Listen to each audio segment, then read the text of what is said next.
Hola a todos, bienvenidos al podcast más increíble para aprender embriología. Hoy vamos a hablar sobre el capítulo 8 de Lachman con nuestra compañera Claudia y su servidor Jonathan.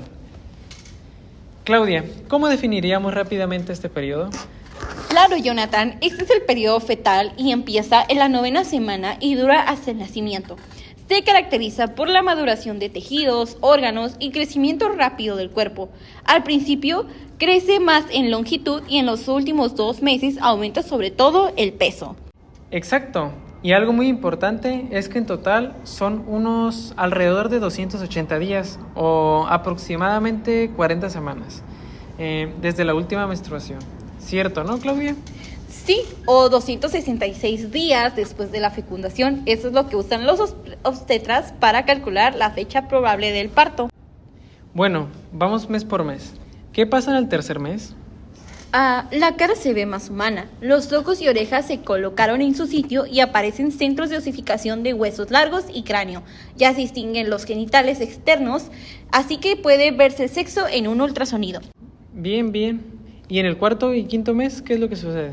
El feto se alarga rápido y al final de la primera mitad de la vida intrauterina mide unos 15 centímetros y pesa poco, pero está cubierto de lanugo y ya tiene cejas y cabello. En el quinto mes la madre ya siente sus movimientos. Bueno, ¿y durante la segunda mitad de la gestación el peso aumenta muchísimo? Exacto, en los últimos 2.5 meses gana alrededor del 50% del peso del recién nacido. En el sexto mes, la piel es rojiza y arrugada porque todavía no tiene suficiente tejido subcutáneo. ¿Y si nace en ese mes, crees que pueda sobrevivir? Es muy difícil porque el sistema respiratorio y nervioso central todavía no están bien coordinados, pero si nace entre el 6.5 y 7 meses, tiene una probabilidad de hasta el 90% de sobrevivir, porque ya está cerca de los 1 kilogramo y los 25 centímetros que suele medir. ¿Y por qué en los últimos 2 meses se redondea? Por el depósito de grasa subcutánea, al final está cubierto por la vernix gaseosa, una sustancia blanquecina protectora producida por las glándulas sebáceas.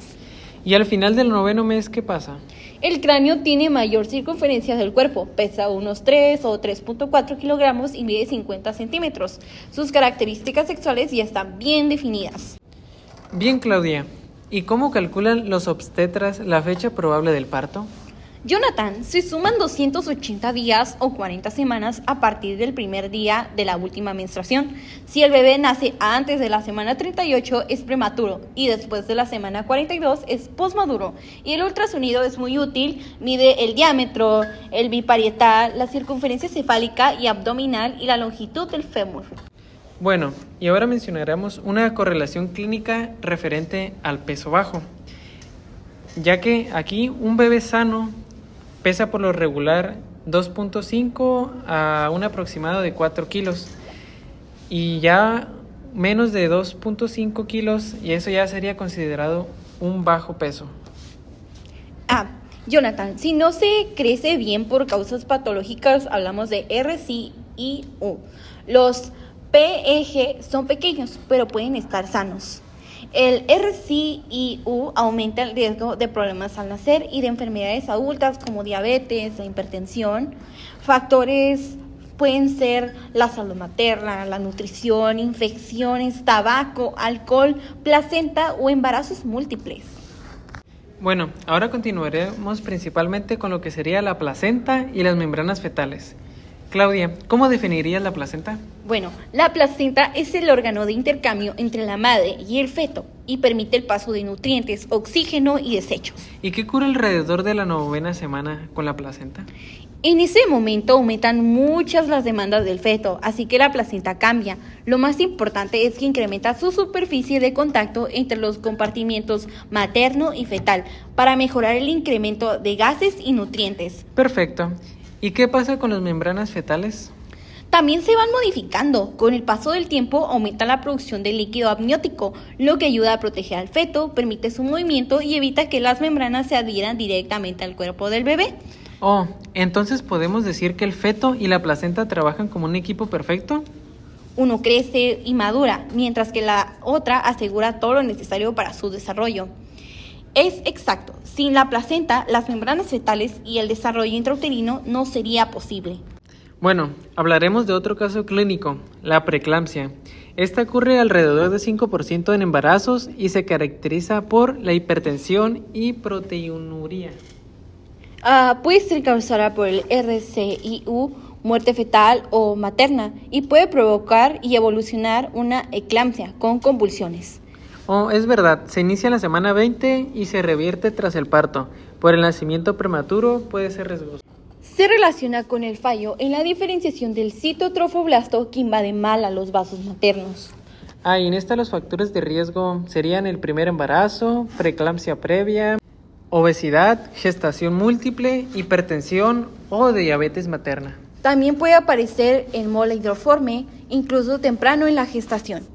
Bueno, Claudia, ya hablamos de la placenta en general, pero ahora quiero que nos enfoquemos en el trofoblasto. ¿De dónde viene el componente fetal y materno de la placenta?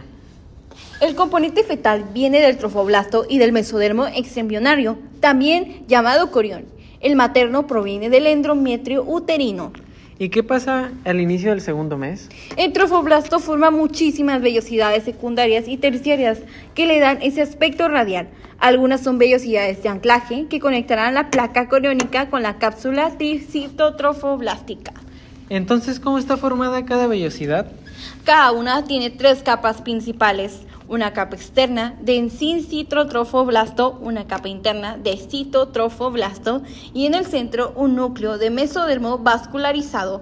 Este sistema capilar se conecta con los vasos de la placa coriónica y con el pedículo de fijación, formando el sistema de vascular extraembrionario. Aquí tenemos otra correlación clínica, el eritrofoblasto fetal e hidropesia fetal.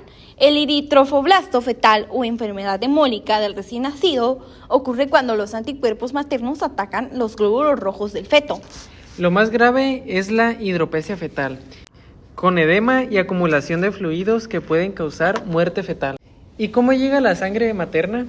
Por las arterias espirales del útero que son invadidas por células citotrofoblásticas. Estas células reemplazan el endotelio materno creando vasos híbridos, mitad maternos y mitad fetales. Este proceso se le llama transición epitelodentoiliar. Muy interesante. ¿Y qué sucede con las vellosidades más adelante? Las vellosidades troncales van dando lugar a las vellosidades libres primitivas que crecen hacia los espacios intravellosos.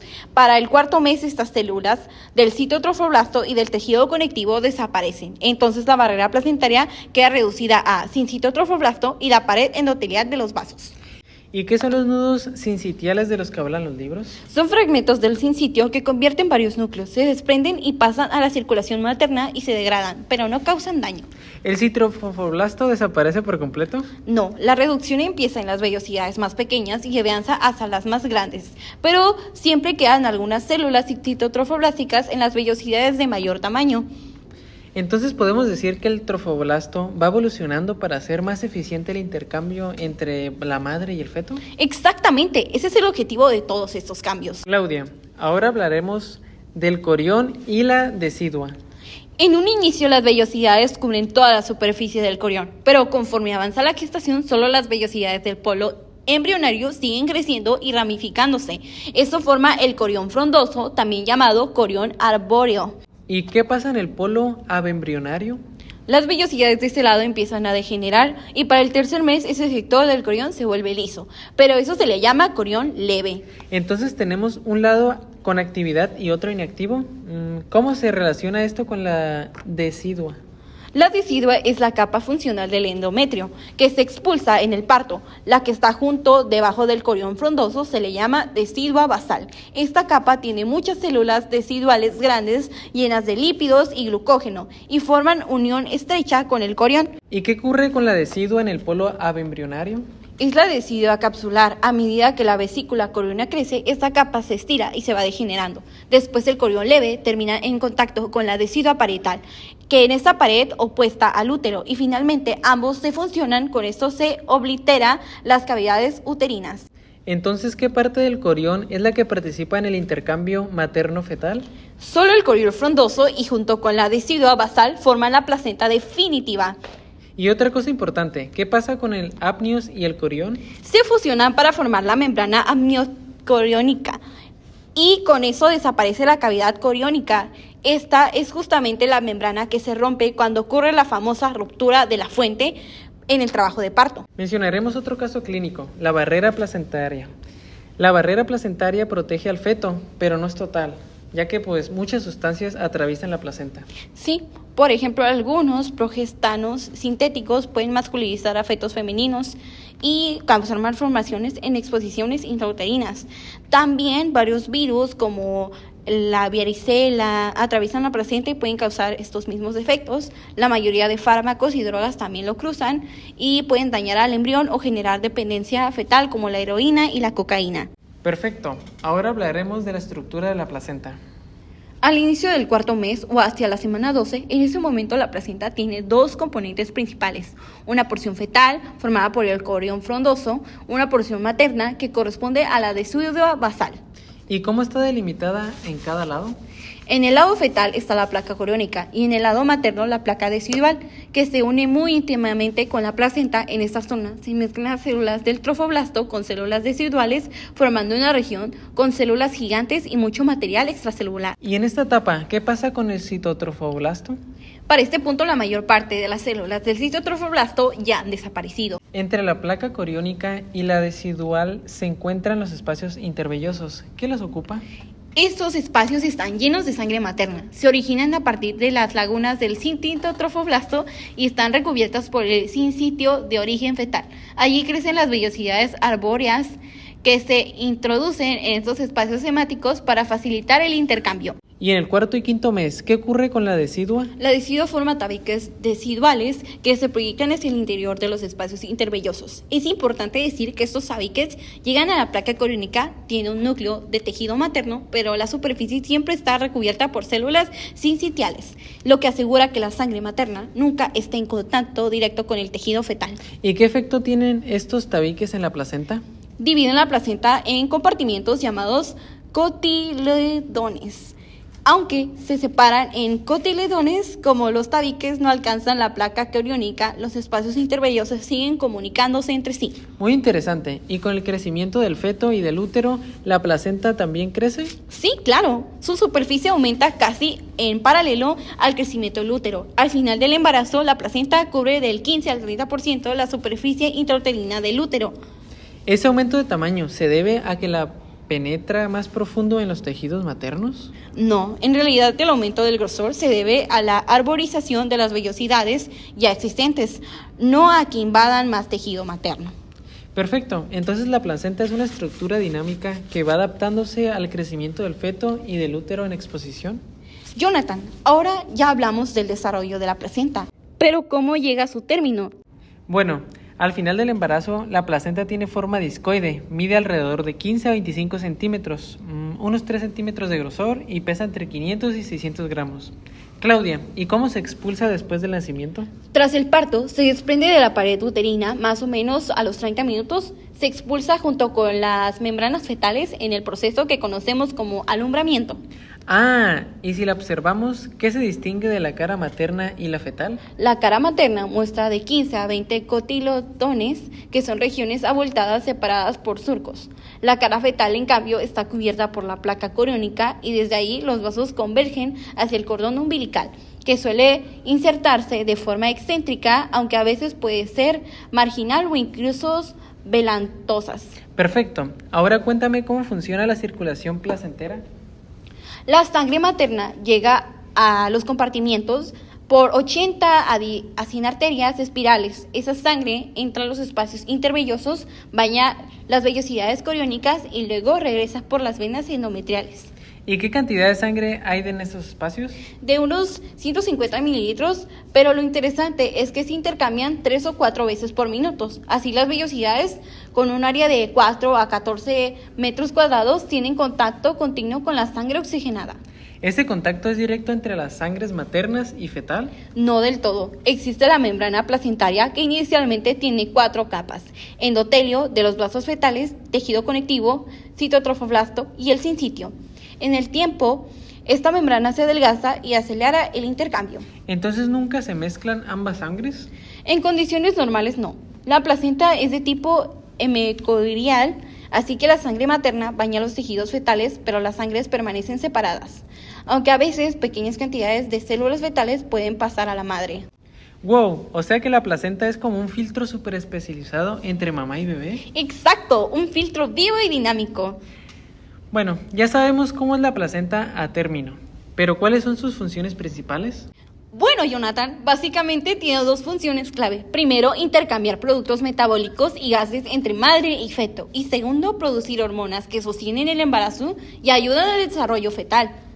Bueno, hablaremos del intercambio de gases. ¿Cómo logra la placenta llevar el oxígeno al feto? Se realiza por difusión simple. Al final del embarazo, el feto atrae entre 20 y 30 mililitros de oxígeno por minuto de la sangre materna. Por esto, incluso una interrupción breve de oxígeno puede ser peligroso. El flujo sanguíneo placentario es crítico. De él depende la cantidad de oxígeno que llega, no solo la difusión. ¿Y qué pasa con los nutrientes y electrolitos? Se transfieren rápidamente a través de la placenta, aminoácidos, ácidos grasos, carbohidratos y vitaminas. Este intercambio se vuelve más eficiente a medida que avanza el embarazo. ¿También mencionaste algo de anticuerpos? Sí, a partir de la semana 14 se transfieren anticuerpos maternos. Genial, ¿y las hormonas? La placenta produce varias hormonas, por ejemplo la progesterona, estrógenos, somatotropina placentaria, entre otras. ¡Wow! La placenta realmente es como un centro de control vital para el desarrollo fetal. Exacto, un órgano multifuncional que protege, nutre y regula el feto durante toda la gestación. Bueno, prosigamos con otra correlación clínica, las anomalías en el cordón umbilical. Un cordón muy corto puede causar dificultades en el parto, mientras que uno largo puede enredarse en el cuello del feto, generalmente sin riesgo. Normalmente tiene 2 arterias y una vena, pero una de cada 200 neonatos tiene una arteria umbilical unida, lo que aumenta el riesgo de defectos cardíacos y vasculares en aproximadamente el 20%. Excelente. Ahora hablaremos de la correlación clínica que se refiere al exceso de líquido amniótico. El líquido protege al feto y permite sus movimientos y se reemplaza cada pocas horas. Un aumento normal es de 800 a 1000 litros a término. Cuando hay un exceso de líquido hablamos de hidramios o polidramios. Esto se relaciona con defectos como problemas del sistema nervioso o tracto gastrointestinal o con diabetes materna. Claudia, ahora quiero que nos hables sobre el amnios y el cordón umbilical. Claro, todo empieza en el anillo umbilical primitivo que se forma cuando el amnio se refleja sobre el ectodermo embrionario, creando la unión amniodérmica. Este anillo pasa en varias estructuras hacia el final de la 5ª semana. Primero el pendículo de fijación, el pendículo vitelino y el conducto que conecta la cavidad intraembrionaria con la extraembrionaria. Ah, entonces todas estas estructuras forman lo que será el cordón umbilical, ¿verdad? Exactamente, a medida que la cavidad amniótica crece, envuelve estos péndulos y el saco vitelino forman el cordón umbilical primitivo. En la porción distintal se encuentran los vasos sanguíneos umbilicales y el pendículo del saco vitelino. Entonces, al final, ¿qué queda en el cordón? Lo único que permanece son los vasos sanguíneos umbilicales rodeados por la gelatina de Wharton, rica en glucoproteínas que los protege. Impresionante. Sí, es un sistema increíble, eficiente y seguro. Quiero que nos cuentes un poco sobre el líquido amniótico. La cavidad amniótica está llena de líquido claro y acuoso, producido principalmente por células del amnios, pero principalmente derivado de la sangre materna. ¿Y cuáles son sus funciones principales? Amortigua movimientos bruscos, impide que el embrión se adhiera a los amnios, permite que el feto se mueva libremente. ¿Y durante el parto, este líquido tiene alguna función? Sí, la membrana amniocoriónica forma una especie de cuña hidrostática que ayuda a dilatar el conducto cervical, facilitando el nacimiento.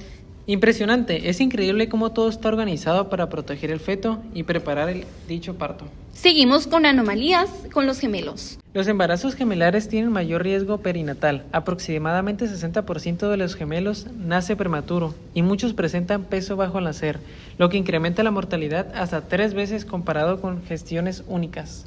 Algunos gemelos mueren antes del nacimiento. Este fenómeno se llama gemelo evanescente.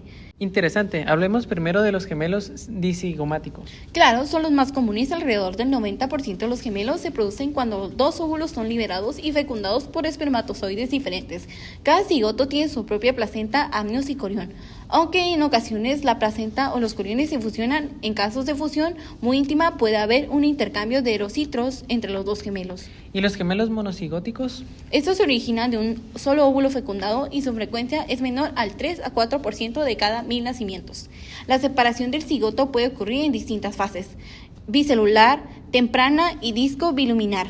Vaya, entonces la disposición de las membranas depende mucho de cuánto ocurre la división del cigoto. Ok, como conclusión, no todos los gemelos comparten placenta. Los gemelos fraternos nunca la comparten realmente. Los gemelos idénticos pueden compartir la placenta dependiendo del momento en la que se divide el embrión. Y como conclusión personal, nosotros estamos muy agradecidos con este tema porque nos ha enseñado bastante. De hecho, creemos que nos faltó algo de tiempo para poder explicarlo más a profundidad, pero esperemos que les haya gustado mucho este tema como a nosotros. Bueno, esperemos que les haya gustado mucho y les haya quedado muy claro este tema. Nos vemos hasta la próxima.